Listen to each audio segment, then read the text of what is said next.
My dear students, welcome in this class. मैं VK राय आपका हार्दिक स्वागत करता हूं। मेरे प्रिय छात्रों, आप क्लास 10th में पहली परीक्षा के दौर से गुजरने वाले हैं, इसलिए मैं उम्मीद करता हूं कि आप अपनी परीक्षा की तैयारी सही रूप से किए होंगे। आज हम आपको व्याकरण के संपूर्ण चैप्टरों का एक सारांश आपके पास भेज रहे हैं। उम्मीद है कि आप इस सारांश को एक बार देखकर अपनी तैयारी में जो कुछ कमियां रह गई होंगी उसे फिर से दोहराने का प्रयास करेंगे। मेरे छात्रों, इसमें पहला चैप्टर आपको रचना के आधार पर वाक्य भेद का जो क्वेश्चन आपके पेपर में होगा उस पर मैं आपसे प्रकाश डाल रहा हूं। आपको मैंने पढ़ाया था कि रचना के आधार पर वाक्य के 3 भेद होते हैं और जो आपके पेपर में प्रश्न पत्र होते में जो क्वेश्चन होते हैं उसमें आपसे पूछा जाता है कि बता दीजिए कि रचना के आधार पर वाक्य का कौन सा भेद है, या आपसे वाक्य रूपांतरण कराया जाता है। एक तीसरा क्वेश्चन होता है कि आश्रित उपवाक्य के कौन कौन से भेद होते हैं, या और आश्रित उपवाक्य की अंतर्गत यदि कोई भेद दिया हुआ है तो आपसे पूछ देगा कि बता दीजिए कि इसमें आश्रित उपवाक्य का कौन सा भेद है।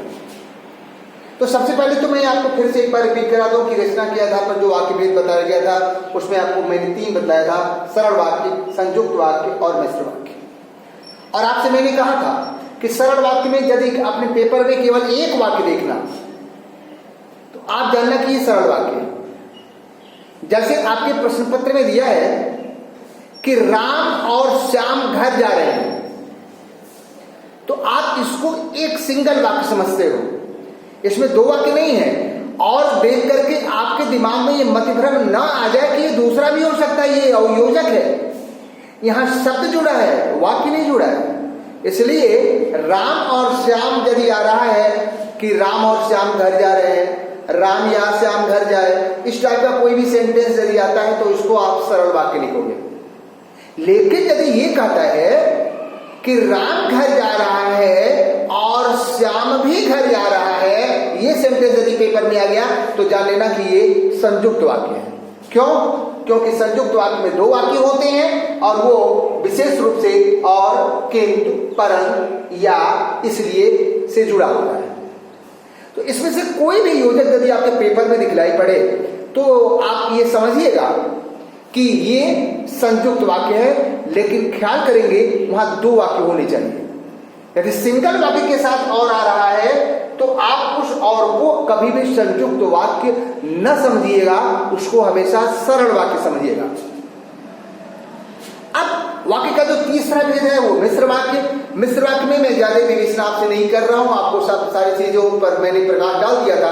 आपसे मैंने यही कहा था कि जो से जितने भी योजक होते हैं वे सब के सब समझ लो कि वो मिश्र वाक्य है। और मुख्य रूप से और, किंतु, परंतु, इसलिए, या, क्योंकि, लेकिन को छोड़ करके, क्योंकि को जो बल्कि छोड़ दो, और, किंतु, परंतु, इसलिए और को छोड़ करके जितने भी लगभग योजक बन रहे हैं, जो, जहां, जब, तब, जिसने, जिससे, जो ही, इस, यद्यपि, की, ये जो होते हैं यही आपके मिश्र वाक्य होते हैं। अर्थात अधिकांशतः ज के योजक होते हैं, और यदि ज के योजक नहीं है तो अतिरिक्त में आपके पास मात्र 2 योजक होते हैं। एक का नाम है यद्यपि और दूसरा होता है कि। तो ये है आपके पास रचना के आधार पर वाक्य भेद, और रचना के आधार पर 3 वाक्य, सरल वाक्य, संयुक्त वाक्य और मिश्र वाक्य। और इसी के अंतर्गत आपको अपने प्रश्न पत्र में लिखना होता है कि बता दीजिए कि ये कौन सा है। अब आइए, अब दूसरी चीज आप ये जान लें, आपको दूसरी चीज जो जानना होगा वो ये होगा कि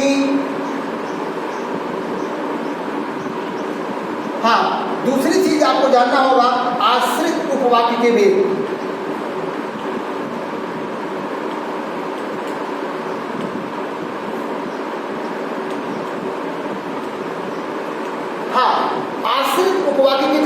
होते हैं वो भी 3 होते हैं। इसमें से पहला मैंने आपको बताया था संज्ञा उपवाक्य।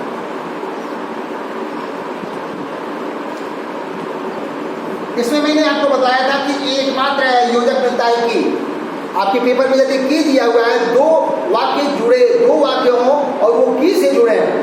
राम ने कहा कि वह शहर जा रहा है, तो राम ने कहा वह शहर जा रहा है, इन दोनों वाक्यों को उसने की से जोड़ा है। इसलिए आप यदि आश्रित उपवाक्य का भेद आपसे पूछा जाए तो आप इस क्वेश्चन को लिखेंगे कि ये संज्ञा उपवाक्य है। लेकिन राम ने कहा कि वह शहर जा रहा है, यह यदि इसका यदि आपसे रचना के आधार पर वाक्य भेद पूछे तो आप तुरंत लिख दोगे कि ये मिश्र वाक्य है, क्योंकि मिश्र वाक्य के अंतर्गत ही ये आश्रित उपवाक्य आते हैं और आश्रित उपवाक्य के भेद के अंतर्गत ये संज्ञा उपवाक्य में किया जाता है। तो यदि रचना के आधार पर वाक्य भेद पूछे तो आप उसको मिश्र वाक्य लिखिए, और यदि वो आश्रित उपवाक्य का भेद पूछे की दिया हुआ है तो आप जान लीजिए कि वो संज्ञा उपवाक्य है। इस बात को दिमाग में रखिएगा। आश्रित उपवाक्य का भेद पूछेगा तब संज्ञा उपवाक्य लिखेगा, रचना के आधार पर वाक्य भेद पूछे तो आप उसको मिश्र वाक्य लिखेगा। आइए नंबर 2, दूसरा होता है विशेषण उपवाक्य।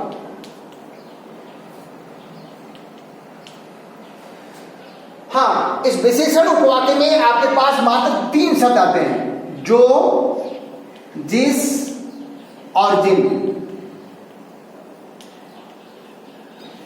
जो, जिस, जिन, ये 3 आते हैं आपके विशेषण उपवाक्य में। और विशेषण उपवाक्य के बाद आपके पास जो तीसरा होता है वो क्रिया विशेषण होता है, क्रिया विशेषण उपवाक्य। और इसमें आता है जब, जहां, जैसे ही, जो ही, यद्यपि। हाँ, ये होता है आपका, ये आश्रित उपवाक्य के आपके पास 3 भेद हो गए। एक हो गया संज्ञा उपवाक्य, दूसरा हो गया आपका विशेषण उपवाक्य, और तीसरा होता है क्रिया विशेषण उपवाक्य। मैंने आपको याद करने में कहा था कि आप डायरेक्ट याद करो कि जो, जिस, जिन की को छोड़ करके सारे वाक्य, सारे योजक क्रिया विशेषण उपवाक्य। जो, जिस, जिन और की को छोड़ करके सारे योजक क्रिया विशेषण उपवाक्य। जो, जिस, जिन विशेषण उपवाक्य और की संज्ञा उपवाक्य। क्या करेंगे, जिस और जिन से शब्द भी यदि बनता हो, कुछ अतिरिक्त शब्द जैसे जिसके है, जिसने है, जिससे है, या जिनको है, मतलब स्टार्ट में जिस, जिन होना चाहिए। यदि जिस, जिन उस वाक्य में, उस शब्द में दिया गया है तो आप जान लीजिएगा कि वो विशेषण उपवाक्य है। तो एक तरीके से आपने ये जान लिया कि रचना के आधार पर जो भी वाक्य, जो भी क्वेश्चन होते हैं वो आपके पास 2 प्रकार के, 3 प्रकार के प्रश्न आते हैं कि रचना के आधार पर वाक्य भेद बता दीजिए, तो रचना के आधार पर आप वाक्य भेद बता देंगे, वो सरल, संयुक्त और मिश्र में से लिख लीजिएगा। यदि वो आश्रित उपवाक्य का भेद आपसे पूछेगा तो आश्रित उपवाक्य के भेद में आप इन तीनों के आधार पर बता दीजिएगा। इस चिन्हों को दिमाग में रखिएगा। यदि आपसे पूछता है कि प्रधान उपवाक्य या आश्रित उपवाक्य कौन सा है, तो ये भी मैंने आपको बताया था कि जितने भी योजक, जितने भी वाक्य होते हैं जिनमें योजक चिन्ह नहीं होता है वही होता है आपका प्रधान उपवाक्य, और जिसके साथ योजक जुड़ा होता है उसको हम आश्रित उपवाक्य कहते हैं। तो ये पहला चैप्टर था आपके पास जिसमें आपने या पढ़ा रचना के आधार पर वाक्य भेद। अब आ जाइए दूसरा जो चैप्टर आपको मिलेगा वो है आपका वाच्य से, जिसमें आपको मुझे बहुत ज्यादा बात चर्चा नहीं करनी है। वाच्य में आपके पास 3 वाच्य हैं। नंबर 1 कर्तृवाच्य, नंबर 2 कर्मवाच्य और नंबर 3 भाववाच्य। हाँ, ध्यान देंगे ये 3 प्रकार के वाच्य होते हैं। इस पर भी विवेचना मैंने आपसे कहा था कि जिसमें कर्ता प्रधान होता है उसे कर्तृवाच्य कहते हैं, जिसमें कर्म प्रधान होता है उसे कर्मवाच्य कहते हैं, जिसमें कर्ता और कर्म दोनों प्रधान ना होकर के भाव की प्रधानता होती है उसे भाववाच्य कहते हैं। और इन तीनों का विश्लेषण मैंने आपको बतलाया था कि ख्याल करना कि कर्तृवाच्य के वाक्यों की पहचान दो तरीके से होती है। नंबर 1, कर्तृवाच्य का वाक्य एक तरीके से साधारण होता है, नकारात्मक के साथ भी हो सकता है। ऐसे राम नहीं खेलता है, तो राम नहीं खेलता है ये कर्तृवाच्य, और राम खेलता है ये भी कर्तृवाच्य। बस उसकी एक ही शर्त है कि कर्ता के साथ से या द्वारा नहीं होना चाहिए। यदि कर्ता के साथ से द्वारा नहीं मिल रहा है तो आप जान लीजिए कि कर्तृवाच्य का सेंटेंस है। कभी कभी इच्छावाचक वाक्य होता है या इच्छावाचक वाक्य होता है, तो इच्छावाचक वाक्य जो भी आपके पेपर में आते हैं उसमें भी जान लो कि उसमें कर्ता तो आएगा नहीं। आओ घर चले, आओ घूमने चले, चलो सोते हैं, ऐसे कोई सेंटेंस मिलते हैं जिसमें इच्छा प्रकट की गई हो, तो ख्याल करेंगे ऐसे वाक्यों में अंत में जाना नहीं आना चाहिए। यदि जाना क्रिया के साथ नहीं जुड़ा है तो जान लेना कि वो कर्तृवाच्य है, और जाना क्रिया के साथ जुड़ा है तो जान लेना वो कर्तृवाच्य नहीं है, वो भाववाच्य है। आओ घूमने चले, लास्ट में चले के बाद जाना नहीं आया, कर्तृवाच्य। लेकिन आओ घूमने चला जाए, लास्ट में जाना भी आ गया, क्रिया मुख्य क्रिया के साथ जाना आ गया, तो जान लो कि भाववाच्य है। तो एक तरीके से आपने ये जाना कि जब कर्तृवाच्य होता है तो कर्ता के साथ से या द्वारा नहीं होता है। और नंबर 2, यदि वाक्य में कर्ता नहीं है, वाक्य इच्छावाचक है, तो लास्ट में जाना नहीं होना चाहिए। जाना यदि कर्ता के साथ क्रिया के साथ नहीं जुड़ा है तो जान लेना साधारण वाक्य है, तो जान लो कि वो कर्तृवाच्य का वाक्य है। आओ घूमने चलें, आओ घूमने चलते हैं, आओ सोने चलते हैं, ऐसे वाक्य जब भी आपके पेपर में आए तो जान लो कर्तृवाच्य है। कर्मवाच्य और भाववाच्य दोनों में कर्ता के साथ से या द्वारा होता है। मैं खेल नहीं सकता, ये कर्तृवाच्य। मैं खेल नहीं सकता, लास्ट में जाना नहीं आया, ये कर्तृवाच्य। और जो ही हमने बोला कि मुझसे खेला नहीं जाता, लास्ट में जाना आ गया, कर्ता के साथ से भी आ गया, दोनों बातें कंफर्म हो गई, हम जान लेंगे भाववाच्य। विशेष रूप से नकारात्मक जब भी आता है इच्छावाचक वाक्य, उसको सब भाववाच्य लिखना, क्योंकि उसमें असमर्थता का भाव होता है। कर्मवाच्य की जहां तक बात होती है तो कर्मवाच्य में भी दो प्रकार के, कर्मवाच्य में एक ही वाक्य मिलता है कि कर्मवाच्य यदि हम ये बोलते हैं कर्मवाच्य में कर्ता के साथ से या द्वारा देखते हैं, लेकिन वहां पर एक शर्त है, उसकी क्रिया सकर्मक होनी चाहिए, तो उसको आप बोलोगे कि ये कर्मवाच्य का सेंटेंस है। मुझसे मेरे द्वारा पत्र नहीं लिखा जा रहा है, द्वारा आ गया स्टार्ट में। क्या नहीं लिखा जा रहा है? पत्र नहीं लिखा जा रहा है। कर्म भी आ गया, ये कर्मवाच्य। लेकिन मुझसे दौड़ा जाता है, क्या दौड़ा जाता है? इट इज नॉट क्लियर, कर्म नहीं है, तो मुझे से, लेकिन जाना लास्ट में आ गया, कर्ता के साथ से भी आ गया, ये भाववाच्य। इसका मतलब ये हुआ कि जब क्रिया सकर्मक होती है तो वह वाक्य कर्मवाच्य का होता है, और जब क्रिया अकर्मक होती है तो वो वाक्य भाववाच्य का होता है। इच्छावाचक वाक्य के अंत में यदि जाना शब्द आ गया तो वह भाववाच्य का होता है, और इच्छावाचक के अंत में यदि जाना नहीं आया तो वो कर्तृवाच्य का वाक्य होता है। मैं पत्र लिख रहा हूं, कर्तृवाच्य, क्योंकि मैं के साथ द्वारा नहीं आया। मेरे द्वारा पत्र लिखा जा रहा है, कर्मवाच्य। और मेरे द्वारा पत्र लिखा नहीं जा रहा है, तब भी कर्मवाच्य। लेकिन मुझसे पत्र लिखा नहीं जाता, यह असमर्थता हो गई, तो इसको बोलोगे भाववाच्य। और एक बात और दिमाग में रखना कि द्वारा जो होता है वो अधिकांशतः कर्मवाच्य में प्रयोग होता है, और से जो होता है वह अधिकांशतः भाववाच्य में प्रयोग होता है। तो इस बात को अपने संज्ञान में रखिएगा और इसके आधार पर आप अपने प्रश्न पत्र को हल कीजिएगा। तीनों वाच्यों की पहचान दिमाग में रखिएगा। कर्तृवाच्य में सिंगल से कर्तृवाच्य के कर्ता के साथ से द्वारा नहीं होगा। यदि इच्छावाचक है तो लास्ट में जाना नहीं होगा। कर्मवाच्य के वाक्य में से या द्वारा कर्ता के साथ होगा, क्रिया सकर्मक होगी। भाववाच्य की क्रिया अकर्मक होगी, कर्ता के साथ से या द्वारा होगा। या इच्छावाचक वाक्य है तो लास्ट में जाना होगा। तो आप वाच्य भी समझ गए होंगे। जहां तक मेरी अपनी जानकारी है उस आधार पर अगली विवेचना आपके को रस में लेके चलते हैं। रस और सबसे लास्ट में हम आपको बतलाएंगे जो बचा है रस।